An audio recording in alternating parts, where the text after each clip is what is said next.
ubu waje kubwira abanyarwanda bose kugira ngo Mutesi yumve, tuvugishe ukuri. Ariko ikintu kimwe ndi kubona nuko mu minsi iri imbere abantu turajya dutinya kujya mu nsengero, abantu turajya dutinya kugira abantu twitirirwa ngo ni abashumba.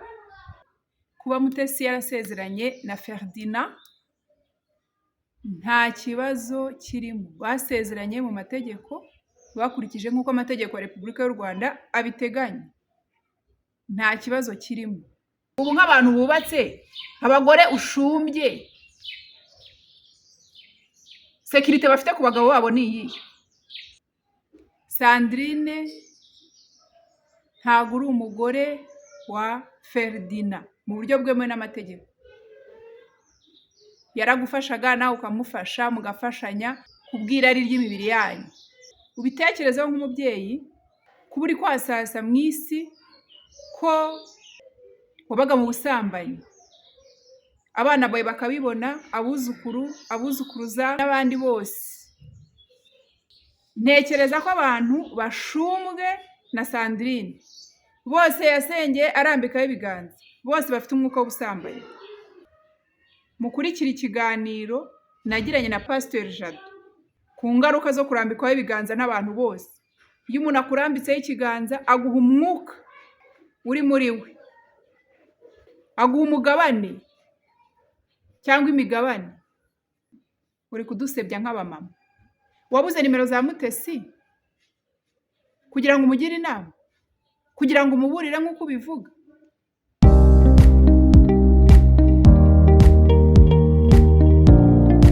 Muraho neza abakunzi ba Dekasafari Discovery, ni Alice n'ubundi kuri kamera. Ndabasuhuje, mwaramutse, mwiriwe, bitewe n'aho muherereye. Nishimiye kongera kugirwa umugisha wo kuganira namwe uyu munsi. Nk'uko mubibona ku mutwe w'ikiganiro, ntabwo mu by'ukuri nkunda gutwika, reka bari ko mbivuga, ya mvugo iri ku mihanda, ariko numvise nshatse kugira ikintu mbivugaho nk'umudamu.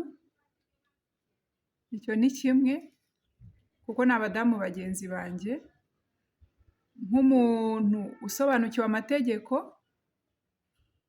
kandi nk'umukristo. Ibyo bintu bitatu nibyo bitumye nkora iki kiganiro, nibyo bitumye nkora iyi video. Mu by'ukuri numvise, nakomeje nyine kubikurikirana, ngenda ndeba ku bitangazamakuru bitandukanye, ngenda numva comments z'abantu batandukanye. Hari abantu biyise abasesenguzi ku bibazo byo mu ngo batanagejejweho na ba nyirabyo cyangwa se na ba nyirizo ngo. Hari abantu baba bafite ijambo ku bintu ibyo ari byo byose, ku bintu ibyo ari byo byose, kandi ni ukuri nta kibazo, nta rubanza mbacira, nta nubwo bindeba, ariko yego barahari. Ubwo nabo numvaga point de vue zabo cyangwa se icyo babivugaho. Ariko reka mvuge iki kintu, ndabivuga nyine mu byiciro bitatu nk'uko nabivuze. Reka mbanze mbivuge nk'umuntu uzi amategeko, nk'umuntu uzi amategeko. Pasteur Mutesi yarasezeranye nk'uko twagiye tubibona ku mbuga nkoranyambaga cyangwa se kuri social media, cyane cyane kuri YouTube. Ntabwo nabutashye, wenda mutambaza ngo ese warabutashye. Ntabwo nabutashye, ariko narabibonye nk'uko nawe wabibonye. Nk'uko abanyarwanda benshi nabonye abantu 100,000 byinshi, abantu barenga miliyoni zingahe uteranije views ziri kuri YouTube channels zitandukanye, barebye ayo makuru. Nanjye nabirebye nk'umwe muri abo. Hanyuma kuba yarakoze ubukwe, yashyingiranywe na Ferdinand imbere y'amategeko. Kandi usubiye inyuma mu tuntu twinshi bagiye bavuga, ntashaka kuvuga wenda twose, ariko no Ferdinand yadivorishije n'umudamu witwa ngo Anita. Ayo nyine ndavuga ngo kuko ntabihagazeho, aribyo numvise. Iyo umuntu yasezeranye n'undi, ayo masezerano akaba atarasheshejwe, mu buryo bwemewe n'amategeko kubera impamvu zitandukanye ziteganywa n'amategeko ntagiye kuvuga kuko atari cyo ikiganiro kigamije. Ubwo bushyingiranywe buba bugifite agaciro, ntabwo uwo muntu ashobora kongera gusezerana bwa kabiri. Ariko Murindwa Ferdinand nawe amakuru avuga yuko yatandukanye, yadivorushije mu buryo bukurikije amategeko n'umudamu we wa mbere witwa Anita. Reka mbabwire, kugeza ubu niba Anita atarajya mu itangazamakuru ngo avuge yuko ubushyingiranwe bwe na Ferdinand bugifite agaciro, butigeze busezerana, Anita ngo aze areklame avuge ngo Pastor Mutesi untwaye umugabo, abandi bose ni muceceke. Niba nta wundi mudamu turabona kuri YouTube asakuza avuga ati ngewe twarasezeranye na Ferdinand, kuko ushobora gusanga Anita ari uzwi, hari n'undi, dore amasezerano ngewe nawe twarasezeranye muri bwa buryo bwemewe mu Rwanda bwo gusezerana, uburyo bashyingiranwa abantu babiri, umugore n'umugabo, kuko kugeza ubu nibwo bushyingiranwe bwemewe mu Rwanda.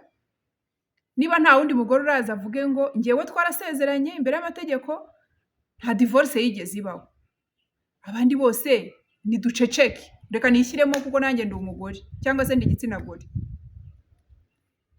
Umugabo witwa Ferdinand yasezeranye mu mategeko na Pasteur Mutesi, uwo niwe mugore we. Ferdinand ni umugabo wa Pasteur ubu tuvugana, icyo gisobanuke. Hanyuma reka ngere kuri Sandrine. Sandrine wabicikirije kuri za social media, rwose ntabwo Ferdinand ari umugabo wawe.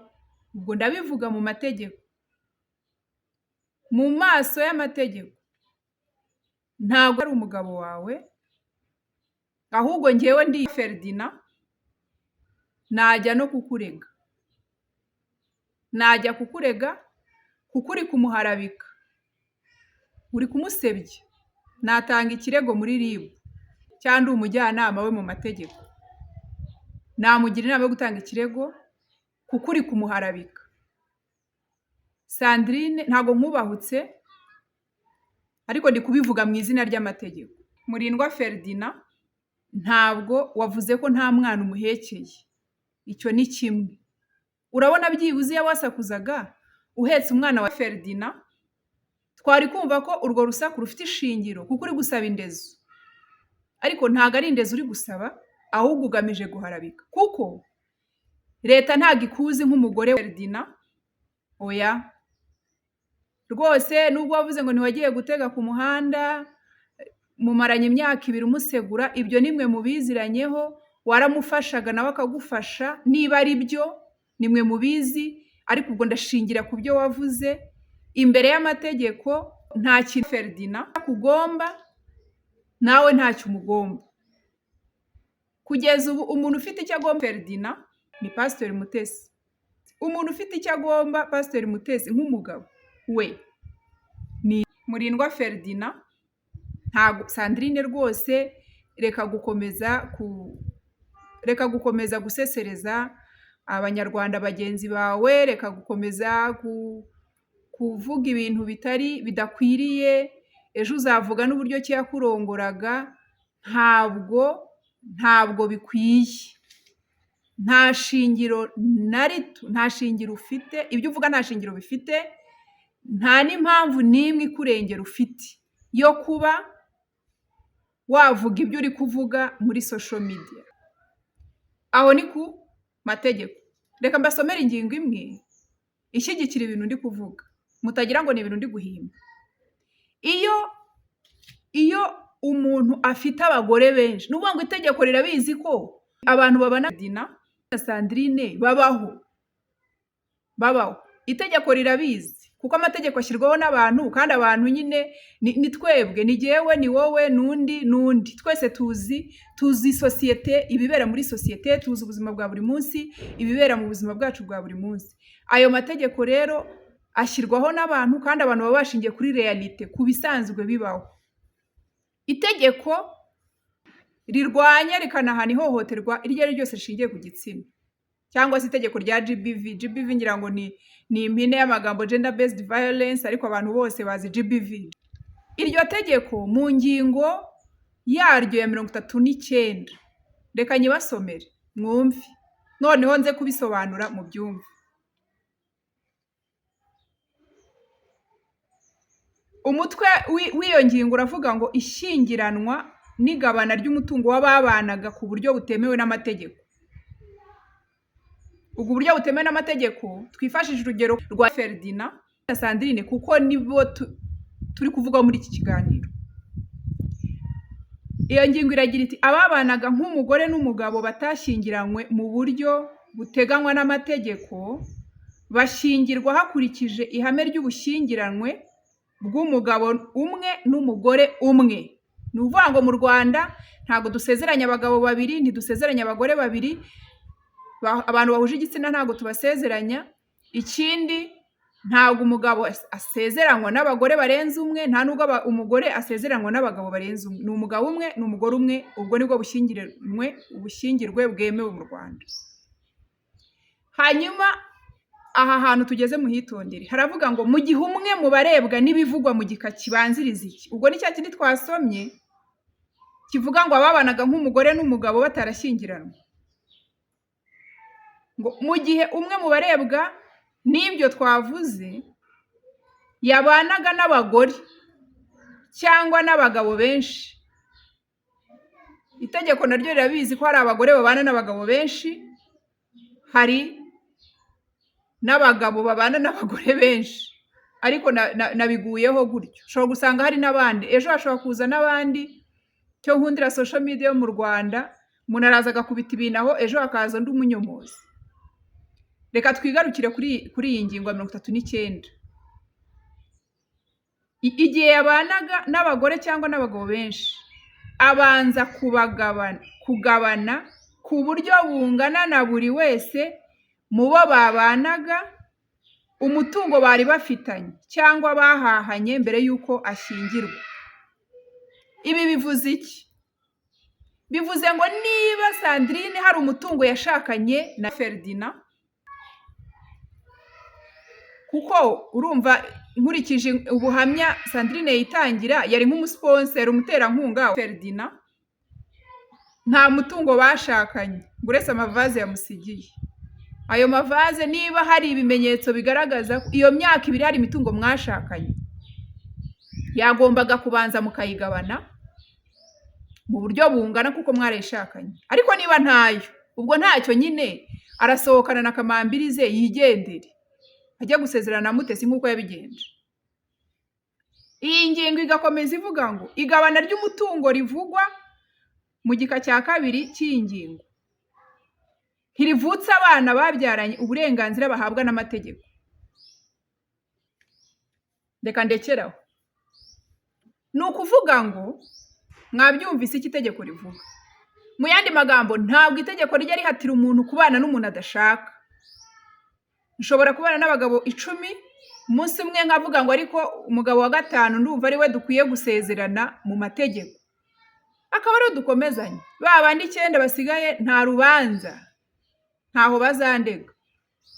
Niba ari umutungo twashakanye, turabanza tugabane mu buryo bungana, hanyuma njyane n'uwo numva umutima wanjye ushimye.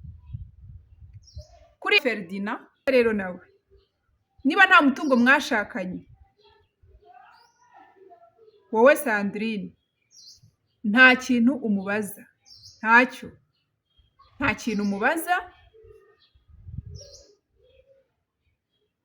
mureke akomeze urugendo rwe na Mutesi nk'uko abyumva. Niba nta mwana ufite, ushobora no gusanga ari abandi bagore afite babanaga nk'uko nawe yazaga ukamumesera, ukamugaburira, ukamusegura, ubundi akajya n'ahandi. ejo dushobora kubona n'abandi, ariko abo bose bumvireho, ntacyo mubaza Ferdinand kereka niba mufite ibigaragaza yuko hari imitungo mwashakanye, bityo mukaba musaba ko iyo mitungo igabanywa. Ikindi cya kabiri, niba mugaragaza ko hari abana mufitanye, bityo abafiteho inshingano no mu rugo rwe rushya na Mutesi, abafiteho inshingano zo kubarera, zo gutanga indezo, kuko inshingano ku bana zirakomeza na nyuma ya divorce. Ngira ngo birasobanutse ku mategeko. Icyo ni icya mbere. Icya kabiri, reka mbivuge nk'umubyeyi, mbivuge nk'umudamu. Ni ukuri, ubaye uri n'umupagani ariko uri umubyeyi uhetse abana 3 nk'uko ubivuga, ntago wakagiye kuri kamera ngo uvuge ariya magambo yose wavuze Sandrine. Biragayitse pe. Niyo waba warasezeranye akaba aguhemukiye n'amategeko yakurengera, ntabwo nk'umubyeyi w'umumama ufite abana bareberaho nk'icyitegererezo, ntago wakagiye kuri social media ngo bagucanire, bagusaze mu mutwe, uvuge na kare murori, uvuge nako wambariyeho. Ndabivuga nk'umumama, biragayitse, biragayitse. Erega ibi bintu tuvuga kuri social media ni ibintu bizagumaho igihe cyose cano iriho. N'abuzukuru bawe n'abuzukuruza, n'ubuvivi n'ubuvivure no kurenzaho, ntazi uko babyita mu Kinyarwanda. Igihe cyose tukiri muri iyi si, ibyo binyamakuru, izo cano wagiyeho, niba ari ibinyamakuru simbizi, izo channels zose wagiyeho, igihe cyose bikiriho, abana n'abagukomokaho bose rwa ruhererekane, generation zitandukanye, ibyo bintu bazabyumva. Ibaze kuba wivugira ngo, sugo niba ufite abana b'abakobwa, urugero uri kuba hano uruhe, byibuza wenda ko babonaga umuntu aza wenda bakanagira ngo simbizi, bakabyita ukundi, wenda abenshi babita ba tonto, anko, abana bakita umugabo wa nyina tonto. None weruye uvuze ukuntu wabagaho mu busambanyi, uvuze ukuntu abana bari gusonza kubera ubusambanyi, kubera winjije umugabo mu rugo akarya resitora yose. Urumva, twebwe turi rubanda tubyumva, turakugayira ku ruhande, nta nicyo twenda kugutwara, ariko tekereza abana uri urabakomeretsa, abana bazakurana igikomere. Hari ibintu wenda umwana wavuze ko afite hejuru y'imyaka 10 w'imfura, ni abana baba batekereza. Abana bacu, abana muri iki gihe bazi ubwenge cyane, bazi kwanariza no kureba utuntu twose. Biragayitse nk'umubyeyi rwose, biragayitse pe. Icyo yaba yaguhoye cyose nakubwiye ngo niyo mwarasezeranye, ufite uburenganzira,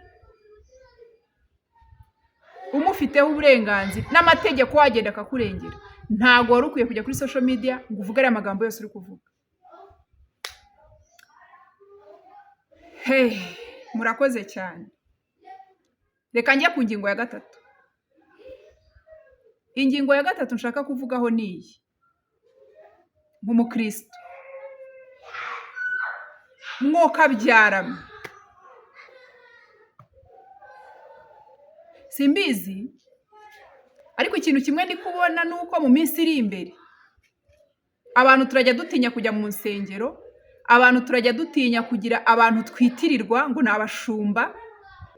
Mu by'ukuri nahise nibaza, nishyize mu mwanya w'abantu Sandrine ayobora, kuko yabivuze ngo ni pasiteri, ubundi akavuga ukuntu atari yanze gushyirwaho amavuta kuko nta mugabo afite. Mwoka byarama, niba uzakorera Imana kubera ko ufite umugabo, ufite ikibazo. Ntago nkubahutse, ariko ndabivuga nk'umukristo, udasoma Bibiliya uyicuritse. Rwose wongere witekerezeho. Nahise nishyira mu mwanya w'abantu, iryo tsinda ry'abantu kuriye, nibaza ari jye uri kubyumva ari wowe unshumbye. Ipfunwe byanteza intambara nyinshi mu mutima wanjye, kuko nakwibaza ngo igihe cyose namaze undambikaho ibiganza. Dore ni ibi ngibi, ni ibipasiteri Jado yavuze ngo ntimukemerere abantu bose kubasengeraho barambikaho ibiganza ku mutwe. Ibaze nk'abantu uyu mudamu witwa Sandrine ahora arambikaho ibiganza, ndahamya neza ko bose umwuka w'ubusambanyi wabuzuye. None se umwuka byaramwe ngo warabyatuye, well and good. None se since when twatura tukaza kubivuga kuri social media? Hari aho Sandrine yavuze ngo yaje kuri kamera ngo yabanje kwatura, ngo aje kuburira Mutesi. Washatse nimero za Pastor Mutesi urazibura. Pastor Mutesi simuzi, sindahura nawe gutya, oya, sindahura nawe vis-a-vis. Ariko nanjye nashatse nimero ze nazibona. Warazibuze ngo waje kumuburira. Kuva ryari se umuntu aburira undi akajya ku isi agafata mikoro yo kubwira isi yose ko ari kuburira undi? Wari ukwiye gushaka nimero ze ukamuhamagara ukamubwira ibyo umubwira. Ariko no mu mvugo zawe harimo ishyari, naryo uzaryihane. Harimo urwango rwinshi, harimo amagambo, harimo kubeshya. Bibiliya iravuga ngo hari ibintu bingahe harya ngo cyangwa ngo 7 ngo Imana yanga urunuka. N'ururimi rubeshya birimo. Ufite ishyari, ufite amagambo, ufite guteranya. None se buriya tuvugisha ukuri, Ferdinand yarakuretse,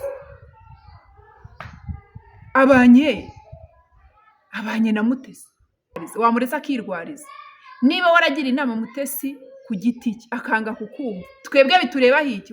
Ubu waje kubwira abanyarwanda bose kugira ngo Mutesi yumve? Tuvugisha ukuri, wa mubyeyi we uhekeye u Rwanda, wa mukristo we ufite intama uyobora, ariko izi ntama zararushye, mwoka byaramwe. Intama z'Imana ko ziragijwe ibirura, abantu k'ubuyobe butwishe,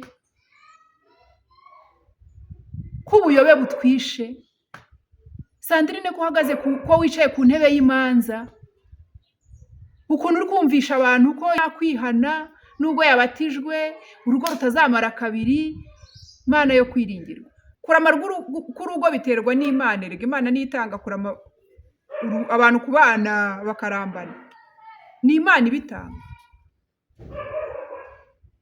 Dukora ibyacu mu ntege nke zacu, hanyuma Imana ikabishyigikira. Ariko nashyigikira ibintu bifite fondasiyo. Ifondasiyo iraba ari ibihwagari, niba ari ibihwagari ari amashara, Imana ibishyigikire gute? Sandrine rwose ntago nkubahutse, ariko ndumva mfite ipfunwe ryo kwitwa umukristo. Urajya kuri YouTube ifoto yawe gahitiza. Ni ubwa mbere mvuze ku bantu kuri channel yanjye, ariko numvise mbabaye, numvise harimo ubujiji. Kuko erega izi channel tuba twarazishyizeho kugira ngo ibyo dutanga bigira ikintu bimarira abantu batukurikiye. Ntago ari agatwiko. Niba abana kwishyuye bakuroshye, ntago numva miliyoni nahabwa kugira ngo ngende shyira ubwambure bwanjye ku musozi. Ndi umubyeyi, mfite abana bazabireba, bazajya mu ishuri, abana bigana nabo bakababwira ngo mama wanyu ni indaya, yarasambanye, yavuze ko yasambanye. Mama wanyu ari kurwanira umugabo n'umupasiteri kuri social media. Murumva ibikomere mutera abana?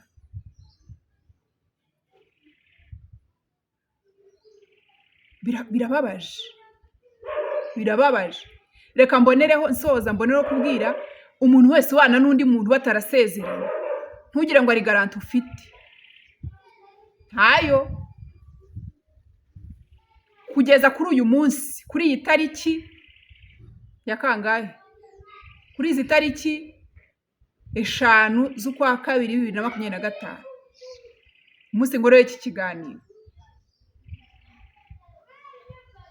kuko ejo n'ejo bundi amategeko ashobora guhinduka bikagenda ukundi, ariko kugeza kuri uyu munsi nta garanti ufite uwo mugabo mubana mutarasezeranye ejo ashobora gufata inzira agasezerana n'undi muntu ukumirwa. Ntabwo ari byo gushima, ariko ndababuriye niko amategeko niko ameze. Ahubwo rero Sandrine, abantu bari kukwakiserera rwose, niba banakwakiserera ntabwo ari byo, niba koko ari ukuri kuri ku mutima wawe ko ari ukugira inama Mutesi, ushake nimero ze umuhamagare. Nako amazi yarenze inkombe, ibyo ashaka kumubwira byose wavuze n'ibitari ngombwa, ahubwo urashaka kugira ngo n'urwo rugo rwose rumusenyere. Ubwo se koko urumva uri umukristo? Urumva uri umukristo ushumbye abandi ushaka gusenya urugo rw'abandi? Tuvugisha ukuri, uvuga utudetaye twose utwo yakubwiraga. Nyine iyo umuseguye akubwira utuntu twose n'ututari ngombwa, byari ngombwa kubizana kuri social media ko mwabivuganye muri mu buriri cyangwa se ahandi, ubizanye uje kubitubwira ngo bigende gute, uje kubibwira isi yose ngo bigende gute? Mana, hari abantu badakwiye kuba ababyeyi, ni ukuri pe. Wowe nta kibazo, uri mukuru, uzi ubwenge, ibyo ukora urabizi, ariko nk'abana ba abantu bazagukomokaho ubateye ipfunwe, biteye agahinda. Ndabashimiye, reka nsoreza ahangaha, ntaza no kuvuga nabi kubera umubabaro numva mfite, ariko leta izanadufashe. Aba bantu baba bitwa ngo bafite ngo amatsinda bakuriye atazwi, none se niba insengero ziri gufungwa ngo kubera yuko ngo hari ukuntu bimeze, hanyuma abo bantu bo bajya munsi y'igiti, bajya mu byumba, munsi y'amatera, munsi y'igitanda, bo leta rwose izadufashe nabo ibakoremo umusiri, kuko ntago simpamya yuko Sandrine afite urusengero ashumbye pe. Ntago mbyumva ko Sandrine afite ahantu ayobora, oya. Ntago rwose muri iyi nkubiri yo gufunga insengero, ntabwo simpamya ko arufite nyine, ariko yaranabivuze ngo gusengera iwe muri salo. Abo bantu rwose leta idufashe, RGB idufashe, abo bantu nabo ibakoremo umukwabo, kuko bararoha benshi. Ubu se tuvugisha ukuri, ubu nk'abantu bubatse, abagore ushumbye, sekirite bafite ku bagabo babo ni iyihe? Ukivuga yuko utazasukwaho amavuta utarabona umugabo, ni ukuvuga ngo ufite gahunda yo gukomeza kubonja abagabo b'abandi bose, kugeza igihe uzabona uwo nyine ufata nk'ikimata akaguma aho ngaho. Ubwo se ingo ushumbye zifite uwo mutekano? Abadamu ubereye ngo ushumbye bafite uwo mutekano? Bizeye iki ku bagabo babo ko waberuriye? Ni akazi kabo, ngenda baburiye. Bibiliya irambwira ngo nubwo uri umunyabyaha ko azapfa, nta rubanza, ariko nutabimubwira amaraso yazakubarwaho. Ayawe ntazambarwaho, naba ushumbye bazabona iyi video. Murakoze cyane, reka ngarukiriza aha. Ndabashimiye abakomeje kudukurikira kuri The Casaflor Discovery, mukomeze mudukurikire. Abadukurikiye bwa mbere, nimugende mudakoze subscribe kugira ngo mukomeze mukurikirane ibiganiro byacu, muduhe comments, musharinge, mulayikinge ibiganiro byacu. Naho ubutaha, Imana y'amahoro ibahe umugisha, kandi ni ukuri duhe ubwenge, iduha andi maso atarayareba gusa imbere yanjye ngo ndebe kamera, atarayareba imbere yanjye ngo ndebe ku ruhande, ndebe igiti, oya, iduha andi maso kugira ngo, kuko iminsi turimo ni mibi, irakomeye pe, irakomeye. buri munsi havuka udushya, buri munsi havuka udushya, Imana y'amahoro ibahe umugisha, murakoze naho utaha. Bye.